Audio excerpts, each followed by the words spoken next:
Serial Kumkum Bhagya में आ गया है बहुत ही धमाकेदार ट्विस्ट। जी हाँ, आने वाले एपिसोड में आप देखेंगे कि शिवांश ने प्रार्थना को डिवोर्स पेपर थमा दिए हैं और उसका सामान भी वापस कर दिया है, यह कहते हुए कि इन पेपर्स पर साइन करके इस घर से चली जाओ। इसके बाद प्रार्थना बहुत इमोशनल हो जाती है और सोचती है कि अगर शिवांश को लगता है कि मैं उसके लिए सही नहीं हूँ तो मुझे इस घर से चले जाना चाहिए। वह पेपर्स पर साइन करके वहां से निकल जाएगी। असल में कहानी कुछ यूं है कि प्रार्थना शिवांश को लेकर घर लौटती है। घर आने से पहले दोनों के बीच प्यारे प्यारे पल देखने को मिलते हैं, यहाँ तक कि वे रेन डांस भी करते हैं। घर आने के बाद शिवांश प्रार्थना से कहता है कि उसे पता है कि वह रौनक से प्यार करती है और उसके साथ रहना चाहती है। इस पर प्रार्थना उसके होठों पर हाथ रखकर कहती है कि ऐसा नहीं है, वह शिवांश से ही प्यार करती है और उसी के साथ रहना चाहती है।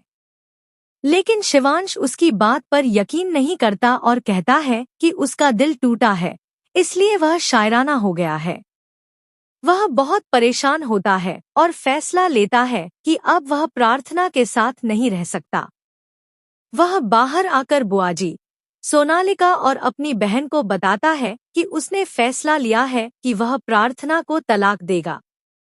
यह सुनकर सब हैरान हो जाते हैं, कुछ को थोड़ी खुशी भी होती है। फिर शिवांश कमरे में जाकर प्रार्थना से कहता है कि उसे उसकी माफी नहीं बल्कि कुछ और चाहिए, तलाक। यह सुनकर प्रार्थना हैरान रह जाती है, क्योंकि उसे लगा था कि शिवांश उसका प्यार स्वीकार कर लेगा और उसे जाने नहीं देगा। लेकिन हुआ इसका उल्टा। शिवांश उसे बताता है कि उसने प्रार्थना और रौनक को साथ देखा था। प्रार्थना कहती है कि देखा था तो क्या, लेकिन वह समझ नहीं पाती कि किस हालात में उसने देखा। अब प्रार्थना का दिल टूट चुका है। शिवांश ने उसे डिवोर्स पेपर थमाते हुए कहा है कि इन पर साइन करके इस घर से चली जाओ।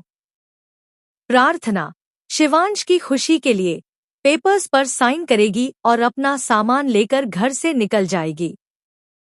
वह रास्तों पर भटकती रहेगी, क्योंकि अपने घर भी नहीं जा सकती। उसकी माँ पहले ही उसे बोझ कह चुकी है। देखना दिलचस्प होगा कि क्या उसकी इस हालत को देखकर रौनक उसके पास आएगा या फिर शिवांश ही लौट कर आएगा, क्योंकि कहीं न कहीं वह भी प्रार्थना